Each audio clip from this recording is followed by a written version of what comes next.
when my grandparents came here. I think that they brought back those traditions in the culture and they ingrained it in their children and grandchildren, and hopefully I've ingrained some in my own kids, and so that you don't lose that. And what our parents taught us was really like 4 categories: family, food, resilience, and celebration.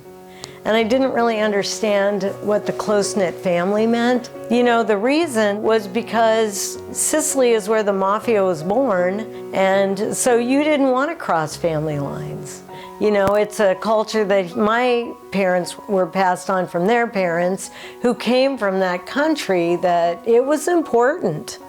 That is one tradition that I didn't pass on to my own kids, because it was one as I got older that's like, well, you know, our neighbor isn't the mafia, so why would you? But there was a good reason for it, is the point. But to this day, we carry on a lot of the same cultures. We have family dinner every other Sunday, and we are in touch, and we're close, and we're in each other's business, and there's nothing wrong with that. Food goes with family. I grew up canning apricots and cherries like my grandmother did, and her mother and my mother, and we made our own raviolis and pasta and sauces, and I to this day remember the dinner my grandma had. It creates a sense of joy to cook.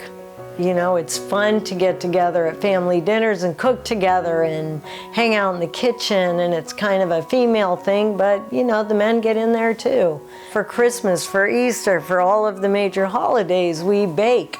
We make bread and pizza, and that was just handed down, and now I'm trying to hand that down to our girls. And we probably don't produce as much as they used to, but it's just as much fun, and it makes the dinner more meaningful.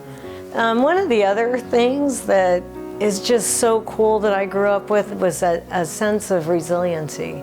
They were on the farms, and they didn't make a lot of money, but they sure made enough to be happy. Being able to just know that you're gonna survive. If you gotta go pick the wheat yourself to make the bread to feed your kids, you're gonna do it. From the time I had Anthony, I knew this is my life, and I'm gonna feed my kids. Whatever happens, I'm gonna take care of my kids. And that comes from my upbringing, but also the celebration of life. Sicilian people, Italian people celebrate more than most cultures. I'm not gonna say all, because I don't know that for a fact. But any silly thing there is to celebrate, we celebrate it. Graduation, a birthday, people get married, bar mitzvahs.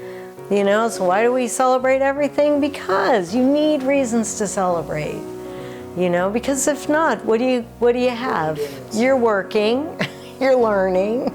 You have to have a piece of life that's fun. And in those days, they didn't have money to travel. The way they had fun was to celebrate.